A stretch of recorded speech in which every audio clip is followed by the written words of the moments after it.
to read our second chapter of Science of Class 7. Topic name is Nutrition in Animals. In previous chapter we learned about the nutrition in plants. Now we come to know about nutrition in animals. So learning outcomes. Nutrition is various group of animals.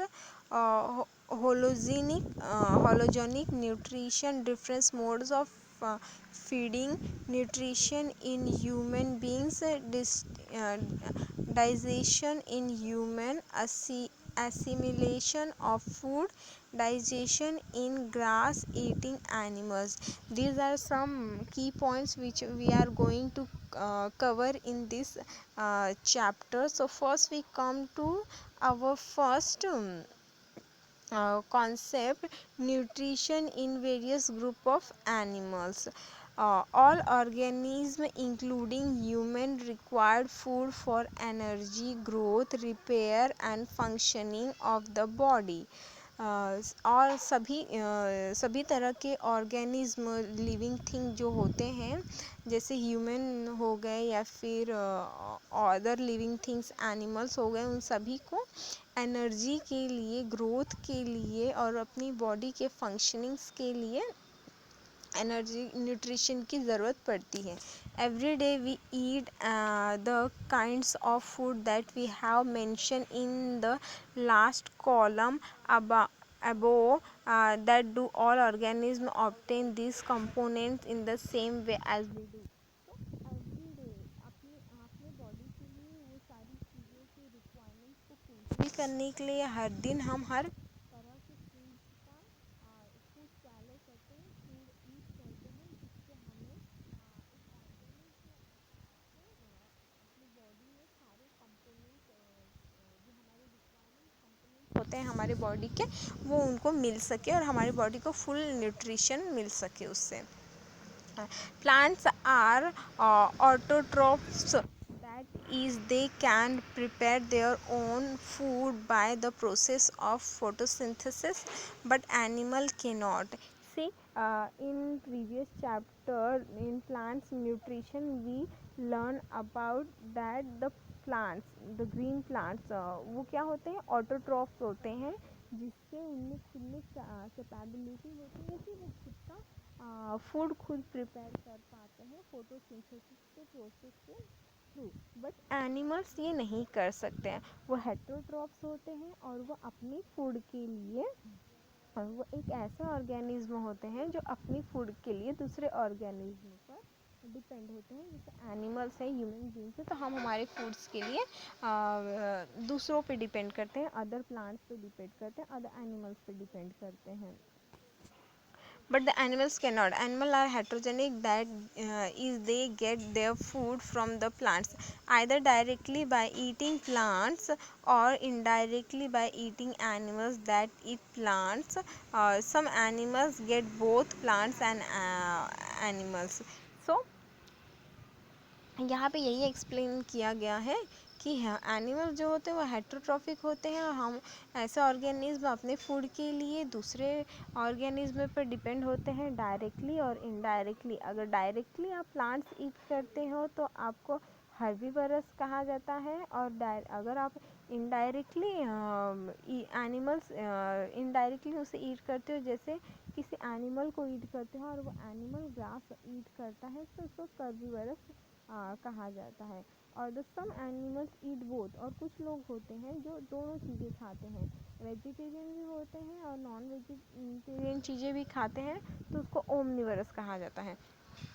In the last chapter you have learned about the heterotrophs, which derive their nutrition from other organisms while living inside or outside their bodies. इससे पहले के chapters में हमने learn किया और cover किया कि जो हेटरोट्रॉफ्स होते हैं, एनिमल्स होते हैं, वो अपने फूड के लिए दूसरे प्लांट्स पर डिपेंड होते हैं, दूसरे ऑर्गेनिज्म पर डिपेंड होते हैं, और उन्हीं से अपने न्यूट्रिशंस को वो क्या करते हैं, गेन करते हैं, और उस गेन करते हैं. Such organisms are called the parasitic, and the organism which provide them the food is called the host. तो ऐसे जो ऑर्गेनिज्म हैं उनको पैरासिटिक ऑर्गेनिज्म कहते हैं, और वो ऑर्गेनिज्म जो प्रोवाइड करते हैं फूड, उस फूड को क्या कहते हैं, हॉस्ट कहते हैं. द पैरासिटिक जनरली सक और absorb the food from the host in the predicated liquid forms. जो पैरासिटिक होते हैं वो अपने फूड्स और अपना रिक्वायरमेंट्स के कंपोनेंट्स हॉस्ट जो होते हैं, हॉस्ट उनसे क्या करते हैं, ऑब्जर्व करके लेते हैं in the form of liquids.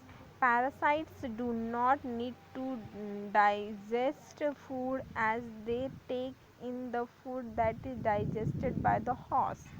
तो पैरासिट को वो फूड्स को डाइजेस्ट करने की ज़रूरत नहीं होती, क्योंकि वो फूड हॉस्ट प्लांट से लेते हैं, जो कि वो उन्होंने जब वो फूड बनाए होते हैं और वो खुद में ऑब्जर्व किए होते हैं, वो उनमें पहले से ही डाइजेस्ट हो चुका होता है.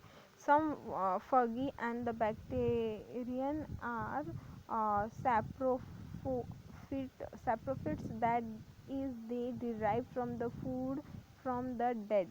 So some fungi bacterians organism होती हैं जो कि उसके फूड्स कहाँ से डिराइव करते हैं, डेड पार्टिकल्स होते हैं उनसे वो क्या करते हैं, लेते हैं. जैसे डेड हो गए या फिर डिकेइंग ऑर्गेनिज्म मैटर हो गए, ये सारी चीज़ें. They give out their digestive juices on their food so that it get digested and turned into simple component. This digested food is absorbed by the organism in the form of liquid. See here in this table we can see the parasites, host and food. In this chart we can easily see the parasites. First is mosquito, host human or monkey, food blood, plant juice. Leech, plants human, cattle blood, plant juice. Cuscuta, plants juice. Leaf, human, monkey blood. Tick, pet and stay animal like dog blood. Round worms, tapeworms, dog, sheep, cattle, man, digested food.